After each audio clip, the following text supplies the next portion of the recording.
Good morning, guys. Casey Gilly. I got the cooties. That's some kind of allergy sinus stuff driving me nuts. But my grandbaby's here, and I had to come outside to get away from him, so I don't want him to get yucky. And my old Ford pickup here, it's a 2013 F-150 with a 5.0 in it.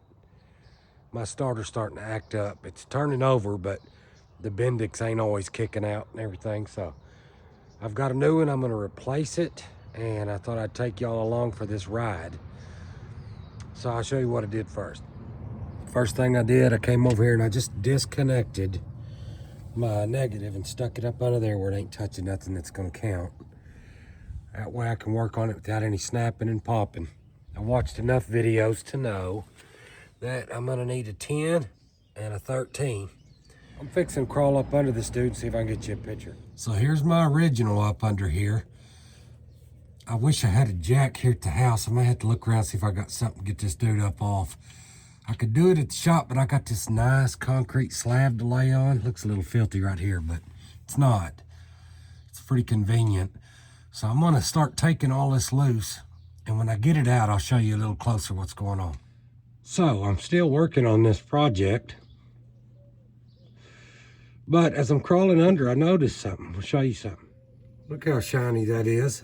I've obviously got some kind of coolant leak or something going on here that's brand new to me. I've never seen it. So that's just one more awesome thing I get to mess with. Now, let's get back to that starter. All right, so there's a little bit better look at this guy. I gotta get that guy out of the way. I got one right there. It's a 10 and a 13, what it's gonna take to get this guy off. I got one back there on the bottom that I can actually see. I don't know if yeah, there you go. Right there, which is also holding the ground. And there's two more on the top that you can't see, and I'm gonna have to fish for, but I'm gonna jerk all that stuff loose and all these little ones. All right, y'all, that's a 5-minute job, except for that top bolt sucks. It probably took me 5 or 10 minutes just for it, just because it's hard for me to reach it, and I'm old and tired and wore out, but I got it. Let's see what it looks like up in there now. This one is the only pain in the you-know-what, and I would suggest you can take this one all the way out, but do this one last. Go ahead and get this one first every time, in my opinion, because this one is such a you-know-what, and if these are gone or out or loose, it cocks it a little bit, makes it that much harder.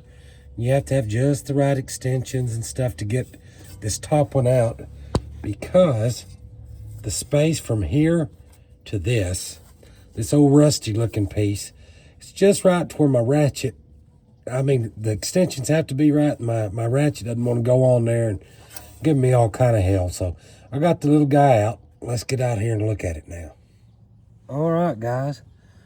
I did my research, and this was supposed to be the one that goes to it, but you see the difference here. Okay. I mean, as far as the bolt holes, these will match up with these. But this one's got the nose cone. This one doesn't. All right, guys, so I'm getting creative. It doesn't match just right, so I'm gonna go to the local parts house and see if I can make a deal. If I can't, I've got an account there, and hopefully they'll have the right one. If not, I'm stuck like Chuck for a couple of days, but I'm gonna see if they have the right one, if maybe they make me a deal and either give me it at price or work something out. So, to be continued. All right, guys, so I worked my deal. They're gonna try to sell that other one for me and pay off a little bit of what I owe on this one. Local, this damn thing's rebuilt and cost $230, and I bought that other one for $108, but real life, we'll see what I can get out of it. Anyway, I was happy they had it, so I'm fixing to go back with this guy, and I'm gonna start with the top bolt. And I'd show you, but it's too much of a pain in the butt, so let's see what's up. Okay, going back, I started the bottom one that the ground wire's going to, just so it would kind of hold it still and I could line up the others. I ran it in just by finger tight, enough to hold it there, and I had a little wiggle. I started my top one. Whew, what a pain in the butt. I ran that dude in using just the extension and the sockets, and got that guy in there as much as I could by hand first before I used the ratchet on it. I didn't have to turn it too much. This is the amount of extensions, and I used the shorter socket. It's not the very short socket, but this is what I have, my little kit. So this guy's maybe 1 inch long. And for the next one down in the middle, I'm using more of just this setup. And it's a deep socket, 13 millimeter, and a short extension. So, you know, it's a little back and forth. After this, I got it whooped. I'm good now, but what a pain in the butt. That top one sucks. I'll be back. Okay, guys. Before I go back with my wires, you can see this old stuff's been on there for a while, and it looks kind of rough. And I mean, it's a little bit shiny right there, but there's some crud here and there. So I used to do some guitar work. I have a piece of emery cloth, but I also have this sandpaper I used to use for my guitar work, and it has sticky on it, so it stuck to my paper here. I'm gonna sand off a little bit of the rusty crap, and I'm cheating, and this is just what I got on me right now, and it'll work. I'm telling you, if you got Vaseline in your house, it's better than nothing. Anytime you're putting this electrical stuff back on, if you will coat it just with a fine coat, it'll keep stuff from oxidizing and make contact better. But this particular stuff I have is called Burndy Penetrox A, okay? Electrical joint compound.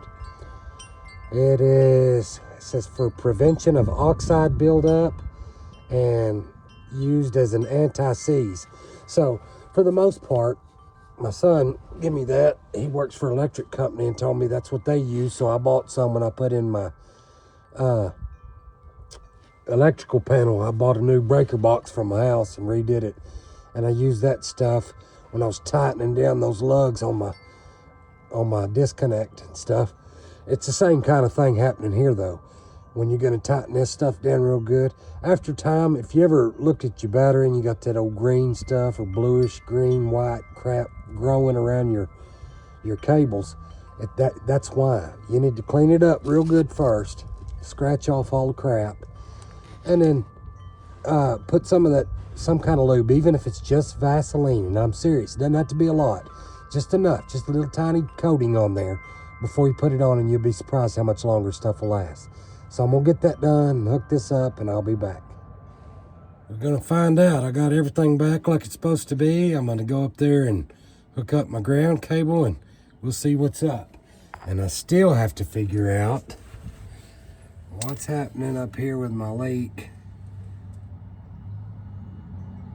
And I will find out and let you know. But for now, I'm worried about this starter. We'll go from there. See you later. All right, guys, it's the moment of truth. Let's see what happens.